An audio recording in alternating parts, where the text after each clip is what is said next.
नाबालिका को असदाचरण घटन लक्ष्मीपुर विधायक पवित्र साउंदा ड्राइवर विकास वाघ गिरफ ए सूचना देते रायगड़ा जीआरपी थाना अधिकारी विनय कुमार मिंज।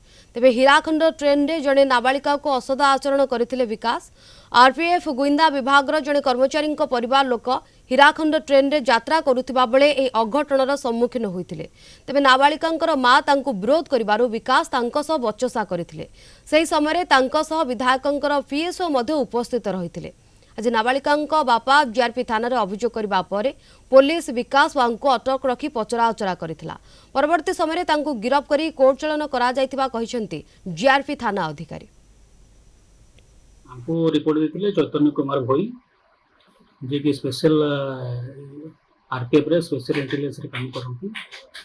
से तांको परिवार तांको फैमिली तांकर जियो गोटे 12 वर्ष हो से आ गोटे छोट पुआ से माने कोन फेरुथिले ट्रेन रे हीराकुंड रे फेरुथिला समय गोटे पिला जहाँ ना हो विकास बाग से पिला विषय करथिले। विषय करबा सब ताको स्त्री सेटा ताको अपोज करथिले जे कोन पय मो जियो को एंती करछो कि तांको सहित भी झगड़ा आइथिला।